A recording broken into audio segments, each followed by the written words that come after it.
Monggo Bapak, ini sudah saya rekor Bapak. Monggo Gitu dipotong ya. Bapak. Oke. Oke.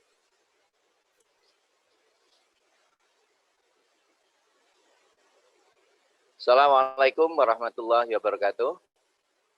Waalaikumsalam warahmatullahi wabarakatuh. Selamat sore dan salam sejahtera untuk kita semua yang sungguh saya hormati, Bapak Instruktur IHT, Bapak Sugiarto, Sarjana Pendidikan, Magister Pendidikan, Bapak Ibu beserta IHT yang saya hormati.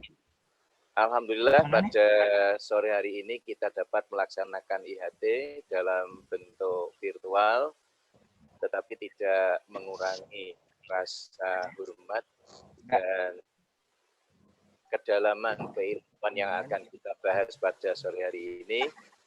Sebelumnya, mari kita buka dengan bacaan basmalah pertama. Bismillahirrahmanirrahim. Terima kasih. Acara selanjutnya adalah penyampaian materi tentang prinsip pengembangan kurikulum operasional satuan pendidikan. Tapi sebelumnya perlu kami sampaikan bahwa beliau instruktur Bapak Sarjana Pendidikan Kameranya ini memulai karir di bidang pendidikan mulai 1 Maret tahun 1992 sebagai guru, kemudian mengikuti berbagai macam pelatihan dan pelatihan. Akhirnya tahun 2016 beliau promosi menjadi kepala sekolah di SMA Negeri 1 Meranggen. Kualifikasi beliau adalah Magister Pendidikan S2 di Teknologi Pendidikan Universitas Negeri 11 Maret, lulus tahun 2010. Sehingga pembahasan pada IHT sore hari ini sudah sesuai dengan kualifikasi beliau. Kemudian perlu kami sampaikan kepada Bapak Ibu peserta, pada saat instruktur menyampaikan materi, mohon mic panjenengan di-mute-kan. Kemudian nanti setelah materi disampaikan, nanti akan ada sesi tanya-jawab. Ada 2 bentuk. Yang pertama, pertanyaan bisa Bapak Ibu sampaikan melalui chatting. Kemudian yang kedua bisa melalui saya sebagai moderator pada akhir pada waktu sesi tanya jawab. Demikian, terima kasih kepada Bapak Ibu sekalian, dan waktu sepenuhnya kami sampaikan kepada Bapak Sugiarto, Sarjana Pendidikan, Magister Pendidikan. Dipersilahkan, monggo Pak. Assalamualaikum warahmatullahi wabarakatuh. Waalaikumsalam warahmatullahi wabarakatuh. Mohon berkenan pada sore ini Bapak kami menyampaikan materi terkait dengan prinsip pengembangan sekolah. Semoga Bapak Ibu dalam keadaan sehat, tetap mematuhi protokol COVID-19 dengan ketat. Bapak Ibu, kali ini saya menyampaikan materi terkait prinsip pengembangan kurikulum di sekolah. Bapak Ibu sekalian, izinkan kami untuk share screen. Moga-moga berjalan lancar.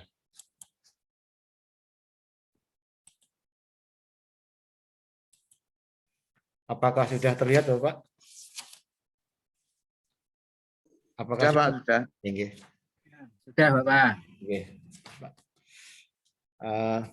Yang akan kita bahas prinsip pengembangan kurikulum operasional sekolah di satuan pendidikan. Nah, Bapak Ibu sekalian, di slide kita akan membahas dulu tentang konsep dan pengantar penyusunan kurikulum sekolah satuan pendidikan. Kita tahu bahwa kurikulum operasional yang nanti kita gunakan di sekolah penggerak memuat seluruh rencana proses yang diselenggarakan dari satuan pendidikan sebagai pedoman seluruh pembelajaran. Jadi nanti ini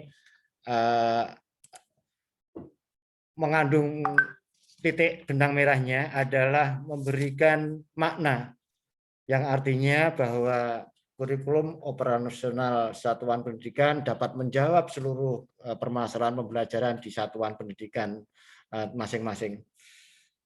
Bapak Ibu sekalian, kita ketahui juga bahwa kurikulum menjadi ruh dari pendidikan atau proses pembelajaran di sekolah, sehingga perlu disusun dengan sebaik-baiknya berdasarkan capaian tujuan pendidikan yang hendak dicapai. Nah, apa saja yang perlu dikembangkan dalam pengantar kurikulum operasional di satuan pendidikan?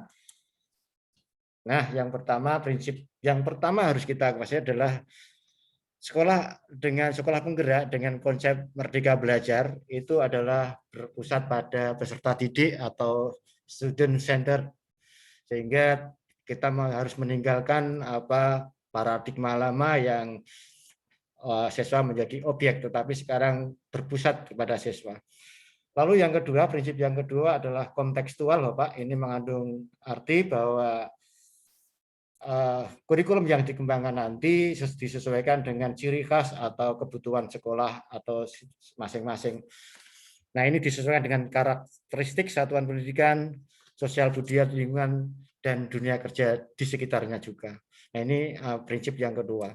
Sedangkan prinsip yang ketiga bahwa ada namanya esensial, Bapak. Ini yang paling urgent berarti. Semua unsur informasi penting utama yang dibutuhkan oleh para pemegang kepentingan.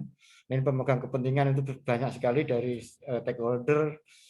Ini harus diperoleh dokumen tersebut. Bahasanya simple, tidak berbelit-belit dan mudah dipahami, dan tidak mengulang naskah atau kutipan yang sudah ada di naskah lain. Nah, ini adalah konsep prinsip pengembangan kurikulum operasional di sekolah. Yang selanjutnya, kurikulum operasional di sekolah nanti yang akan kita gunakan di sekolah penggerak nanti itu juga berdasarkan prinsipnya akuntabel. Karena akuntabel ini berbasis data, tidak ngarang ngoyo-woro, tetapi memang aktual dan datanya diperoleh dengan lengkap. Oleh karena itu nanti pada pembahasan selanjutnya proses akuntabel ini diawali dengan analisis lingkungan belajar sekolah masing-masing, sehingga nanti bisa tersusun dokumen kurikulum yang betul-betul tersusun dengan integrated dan rapi. Lalu prinsip yang selanjutnya adalah melibatkan berbagai pemangku kepentingan. Nah, ini sangat penting Bapak Ibu sekalian, karena kurikulum operasional itu harus seluruh warga sekolah harus tahu dari awal sampai akhir penyusunannya sampai penggunaannya. Bahkan terakhir kita harus koordinasi dengan pengawas dan mendapatkan pengesahan dari Dinas Pendidikan Provinsi Jawa Tengah atau cabang dinas tempat. Jadi tidak bisa kita melaksanakan pengembangan kurikulum operasional sekolah itu dengan memegang egonya masing-masing, harus dikomunikasikan dengan baik, sehingga kurikulum yang nanti sudah terbentuk dalam satu dokumen itu bisa dilaksanakan dengan baik. Demikian Bapak Ibu sekalian yang dapat saya sampaikan terkait prinsip pengembangan kurikulum operasional di sekolah. Nanti selanjutnya akan ada materi lain, namun demikian saya tutup dengan silakan nanti kalau ada pertanyaan dapat kami tampung dulu. Terima kasih. Assalamualaikum warahmatullahi wabarakatuh. Waalaikumsalam warahmatullahi wabarakatuh. Terima kasih kami sampaikan kepada Pak Sugiyarto, Sarjana Pendidikan, Magister Pendidikan, yang telah menyampaikan pemantik untuk diskusi di IHT sore hari ini. Selanjutnya kami beri kesempatan kepada 3 penanya untuk sesi pertama berkaitan dengan materi yang disampaikan oleh instruktur. Semoga. Pak, Bu Asia, Pak. Bu Asia. Ya. Kemudian yang kedua, sebentar Bu. Yang kedua Pak Suprianto. Kemudian ada lagi Pak Nur Hadi, ya. Ya, baik. Silakan untuk Bu Siti Asia. bisa menyampaikan pertanyaan. Silakan, monggo Bu. Ya, matur nuwun Bapak Moderator atas waktu diberikan kepada kami. Assalamualaikum warahmatullahi wabarakatuh kepada Bapak Instruktur. Kami ingin mengajukan satu pertanyaan Bapak. Tadi untuk prinsip dasar untuk menyusun KOS kurikulum operasional satuan pendidikan, yaitu yang di bagian melibatkan berbagai pemangku kepentingan Bapak. Yang kami tanyakan, pemangku kepentingan ini itu dimulai dari mana? Kemudian bentuk realita dari misalnya kami mengambil dari daerah. Itu seperti apa untuk keterlaksanaan dan suksesnya kurikulum ini, yaitu untuk sekolah penggerak yang akan kita laksanakan nanti. Ngaten Bapak yang bisa kami sampaikan, matur nuwun. Assalamualaikum warahmatullahi wabarakatuh. Waalaikumsalam warahmatullahi wabarakatuh. Selanjutnya kami beri kesempatan Pak Supriyanto untuk menyampaikan pertanyaan. Monggo Pak, di unmute dulu. Assalamualaikum warahmatullahi wabarakatuh. Ya, terima kasih Pak Zainuri. Kami akan menanyakan terkait dengan prinsip pengembangan kurikulum, itu salah satunya harus kontekstual begitu ya Bapak. Ya, kontekstual itu mengakomodasi juga latar belakang sosial dan budaya, juga lingkungan di satuan pendidikan. Nah, kami amati di sekolah kami itu lingkungan sosial budayanya itu religius, Pak. Ya, banyak masjid, banyak kegiatan yang bersifat religius. Nah, itu untuk mengakomodasi dalam kurikulum itu caranya seperti apa, Bapak? Terima kasih.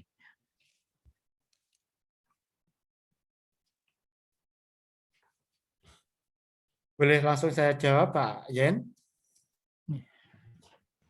Satu lagi masih. Pak Yen, unmute Pak Yen, unmute. Monggo Pak Nur Hadi, silakan. Terima kasih Pak Yen Nuri selaku moderator. Bapak Sugiyarto, satu hal yang perlu kami tanyakan terkait dengan penerapan atau pengimplementasian kurikulum baru ini, tentunya tantangan terberat itu akan muncul dari internal sekolah masing-masing, Bapak. Kalau secara eksternal dengan adanya sosialisasi, IHT, dukungan pemerintah daerah maupun stakeholder, saya kira secara regulasi sudah berjalan. Tetapi dari dalam internal sekolah sendiri kemungkinan akan muncul masalah, yaitu adanya beberapa komponen guru atau tendik yang masih berada dalam zona nyaman, dalam arti konvensional, berpikirnya tidak mau beranjak. Apapun perubahan yang terjadi, mereka selalu punya sense negatif bahwasanya toh ini pun akan berubah entah 2-3 tahun ke depan. Nah, ini menghadapi hal ini Bapak, adakah tip khusus dalam pengimplementasian nanti? Karena ini kan juga teman-teman juga baru beberapa hari pelaksanaan diklat pun juga mengalami hal yang sama, semacam pemikiran negatif yang seakan-akan nantinya melemahkan, walaupun kita punya inovasi, kreativitas dalam melibas itu semuanya. Nah, mohon masukan, tips dari Bapak bagaimana mengatasi ini semua, Pak. Terima kasih. Terima kasih Pak Nur Hadi. Ada 3 penanya, ini Pak Giarto. Yang pertama dari Bu Asia, yang intinya di dalam pengembangan prinsip kurikulum operasional satuan pendidikan, ini kan melibatkan pemangku kepentingan. Nah, dari mana mulainya dalam rangka untuk suksesnya kurikulum operasional satuan pendidikan, ini yang pertama. Kemudian dari Pak Supriyanto, di dalam pengembangan kurikulum ini ada prinsip kontekstual yang tentunya mengakomodir dari berbagai macam latar belakang sosial budaya lingkungan. Nah, di lingkungannya Pak Supriyanto di sekolah ini ternyata lingkungannya religius.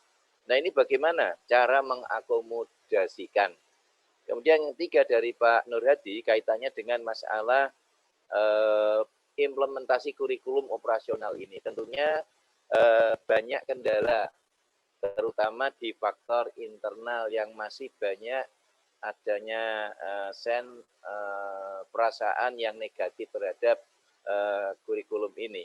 Nah, kira-kira tips khusus apa yang bisa dilakukan oleh Bapak narasumber berkaitan dengan hal tersebut? Saya kira 3 pertanyaan ini luar biasa bagusnya. Kami persilahkan kepada Pak Giarto, dan perlu kami sampaikan bahwa materi ini luar biasa baik, hanya durasinya hanya 40 menit. Oleh karena itu Pak Gi, silakan nanti dijawab secukupnya sehingga nanti durasi Zoom yang hanya waktunya 40 menit ini bisa mengakomodir semuanya. Terima kasih. Monggo Pak Gi, waktu kami serahkan. Terima kasih Pak Yen atas kesempatannya, Pak Nur Hadi, Pak Didi, Ibu Ais, dan Pak Supri. Mohon berkenan kami menjawab apa tadi yang menjadi pertanyaan. Yang pertama, saya mulai dari Pak Nur Hadi dulu saja, yang terakhir, yaitu bagaimana KOR itu mendapat tanggapan dari internal warga sekolah, Bapak-Ibu sekalian. Tip untuk bisa agar KOR itu diterima dengan baik oleh seluruh warga sekolah, terutama internal, adalah yang saya lakukan, Bapak Ibu, di implementasi sekolah adalah yang pertama tentu saja motivasi, Bapak. Sebagai contoh, saya mencontohkan di SMA saya, kemarin kami sampaikan bahwa 26 tahun berdiri, sekolah kita belum punya brand satupun. Saatnya bangkit, Bapak Ibu sekalian. Harus bangkit bersama harus melihat sekolah lain yang sudah punya brand-brand, sekolah yang lebih muda. Kita harus malu dan keluar dari zona nyaman untuk bisa mewujudkan brand, salah satu brand saja dulu. Sehingga motivasi itu kita tularkan melalui gimana jerih payah saya untuk ikut seleksi supaya menjadi sekolah penggerak. Saya contohin. Lalu yang kedua, Bapak Ibu sekalian, saya menggunakan pola komunikasi yang sangat intens, Bapak, baik personal maupun secara klasikal, Bapak Ibu sekalian. Saya selalu masuk di teman-teman guru ketika Bapak Ibu guru sedang disantai-santai mengerjakan di sela-sela tugasnya, saya selalu menyelipkan komunikasi yang intens sehingga memberi pengertian pada beliau-beliau bahwa kurikulum operasional sekolah adalah kurikulum yang bagus yang nanti bisa mewujudkan karakter Pancasila pada anak didik kita. Itu tip yang saya gunakan, Bapak. Lalu yang Bu Ais, saya mohon juga berkenan bahwa memang betul kurikulum yang kita operasikan nanti, yang kita jalankan nanti harus melibatkan seluruh pemangku kepentingan. Oleh karenanya, Bapak Ibu sekalian, dari saat penyusunan sampai pada implementasinya jangan sekali-kali meninggalkan seluruh pemangku kepentingan. Dari penyusunannya saja kita harus sudah melibatkan seluruh warga sekolah, komite sekolah, bahkan setelah tersusun draftnya kita harus melibatkan pengawas sekolah, dan terakhir menggunakan kita melegalisasi di tingkat Cabdin. Itu pun kita juga harus bekerja sama dengan seperti yang saya lakukan kemarin, saya sowan ke Pak Camat untuk menyampaikan, ini loh Pak, saya ingin menjadi sekolah penggerak dengan kurikulum yang disempurnakan dari tahun 2013. Dengan kebetulan saya sekolah adiwiyata, kami juga kemarin sempat berbincang-bincang dengan stakeholder, yaitu pengolahan sampah di desa kami. Kami juga nanti minta dukungan oleh karena itu. Sehingga memang betul untuk dunia kerja kami memang belum untuk implementasi di lapangan, tetapi saya yakinkan kemarin saya juga sudah ke BPD Bank Jateng untuk bisa membantu program-program kami. Sehingga kurikulum nanti akan mendapatkan respon paling tidak dari satu studi dari pemangku kepentingan di daerah maupun di tingkat kabupaten kita dapat dukungan. Yang terakhir, Bapak Ibu sekalian, pertanyaan Pak Supri bahwa kurikulum operasional sekolah tadi bersifat kontekstual, Bapak, itu ini sangat relevan dengan karakter pelajar Pancasila yang pertama, beriman dan bertakwa serta berakhlak mulia. Nah, itu sangat relevan sekali karena memang tujuan akhir dari kurikulum operasional sekolah adalah mewujudkan karakter siswa yang berkarakter Pancasila. Salah satunya adalah yang pertama adalah Tuhan yang bertakwa kepada Tuhan Yang Maha Esa dan berakhlak mulia. Bagaimana implementasinya? Bapak Ibu, seperti di sekolah kami di pedesaan dan kebetulan lingkungannya pesantren, kami juga melibatkan Bapak Ibu dengan tokoh masyarakat satu kiai di sini yang sangat berpengaruh. Saya juga sudah sowan, sehingga nanti ketika pelaksanaannya nanti saya sudah kerjasama Bapak. Setiap kali Jumat saya akan memanfaatkan pondoknya, masjidnya untuk anak-anak sekolah di sholat jamaah Jumat di sana. Dan itu akan saya tuangkan dalam kurikulum nanti yang akan menjadi dokumen yang lengkap di sana. Saya kira hanya itu Bapak yang bisa saya sampaikan. Mungkin punya trik-trik lain, monggo Bapak. Tapi yang penting komunikasi dengan seluruh stakeholder itu yang menjadi menjadi titik benang merah ini. Terima kasih Bapak. Terima kasih Pak Giarto yang telah memberikan penjelasan, pencerahan kepada ketiga penanya. Mungkin masih ada yang kurang puas terhadap jawaban dari narasumber. Silakan bisa dilanjutkan dengan pertanyaan berikutnya. Monggo. Belum, Pak Jen. Oh ya, monggo bisa dilanjutkan. Monggo Pak Nur Hadi. Yang Pak Ki sampaikan masih sebatas satu teoritis ya. 1-2 tempat mesti ada satu orang yang kadang-kadang tuh memang kolotnya minta ampun. Nah, kolot itu kalau hanya diam sih oke, tapi kolot itu kalau sampai memprovokasi yang lain. Nah, ini nyerimpeti, Pak. Nah, ini mungkin adakah rumus khusus dari Pak Ki menghadapi hal ini, Pak?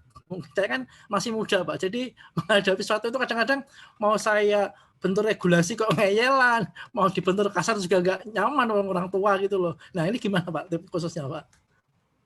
Monggo Pak Ki bisa langsung ditanggapi.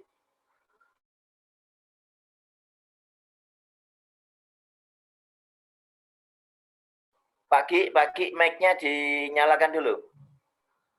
Terima kasih Pak Didi. Memang betul, memang di internal sekolah kadang memang ada 1-2 yang masih mindsetnya sulit untuk move on. Nah itu memang menjadi pekerjaan kepala sekolah. Dan kalau diem saja sih enak, tapi kalau dia ikut memprovokasi itu memang jadi masalah. Pak Didi, saya menggunakan pola kepemimpinan egaliter dan partisipasi Bapak. Jadi saya bangun komunikasi, bahkan saya bisa datang ke rumahnya Bapak. Saya datang ke rumahnya. Kalau memang dia itu saya datangi ke rumahnya dengan bercanda dulu, gaplay dulu, atau bagaimana. Setelah itu saya akan bawa. Saya menggunakan teori kuantum, Bapak. Saya ikut ke dunianya dulu, ke dunia mereka. Setelah mereka nyaman menerima kita, setelah itu akan saya tarik ke dunia saya. Itu prinsip saya dengan komunikasi yang intens. Bahkan saya datang ke rumahnya, Pak. Pernah saya lakukan itu. Demikian, Bapak. Pak narasumber. Makasih, mungkin Pak. boleh kami menerangkan pengalaman juga Bapak, bisa? Sebentar Bu, ini yang lain ada pertanyaan lagi apa? Yang lain dulu, nanti kalau memang tidak ada, nanti silakan Bu Ais bisa menyampaikan. Kemudian nanti Pak narasumber tolong nanti pada akhir sesi ini mohon untuk bisa dipersiapkan closing statement ya. Kalau memang tidak ada yang tanya silakan Bu Ais, silakan Bu. Boleh menanggapi Bu. Oke, terima kasih Pak Ian selaku moderator. Mohon izin Pak Instruktur kami menambahkan pengalaman. Kami setiap kita memimpin atau pindah ke sekolah baru itu kan mesti ada satu grup yang sudah nyaman dengan zonanya di pemimpinan yang lama. Ini termasuk dengan adanya perubahan kurikulum ini juga. Nah, trik kami tidak memberikan gambaran yang mulu-mulu kepada beliau seperti ini enggak, tapi kami ajak komunikasi secara pribadi dulu. Ini pribadi kelompok dia kepada kita masukkan ke dia enaknya bagaimana ini untuk seperti ini. Kita adalah kepada pemerintah untuk pencerahan kepada masyarakat. Nah, akhirnya mereka kita libatkan, tidak maksud kita jauhi. Kita libatkan kepada pekerjaan kita. Walaupun nanti kita hanya mengatakan jenengan tidak usah berpikir, jenengan ikut saja di belakang kami mengajak adik-adik untuk ikut mendukung. Nah, dengan kita rangkul seperti itu, alhamdulillah kami pernah mengalami hal yang sulit untuk mengajak perubahan ini. Alhamdulillah berhasil. Ngaten Bapak, matur nuwun. matur nuwun tambahan dari Bu Ais kaitannya dengan pertanyaan dari Pak Didi. Bapak Ibu yang saya hormati, kiranya waktu untuk IHT ini sudah mencukupi. Sebelum sekali lagi kami sampaikan terima kasih utamanya kepada Pak Sugiarto, Bapak Ibu peserta IHT yang telah mengikuti dengan sebaik-baiknya. Selanjutnya kami mohon kepada Pak Sugiarto sebelum kita tutup, mohon untuk bisa menyampaikan sepatah dua patah kata berkaitan dengan prinsip-prinsip pengembangan kurikulum untuk closing statement. Monggo Pak Ki.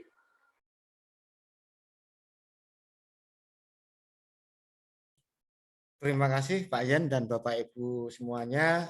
Di akhir sesi ini rekan-rekan saya menyampaikan benang merah tentang terkait kurikulum operasional sekolah.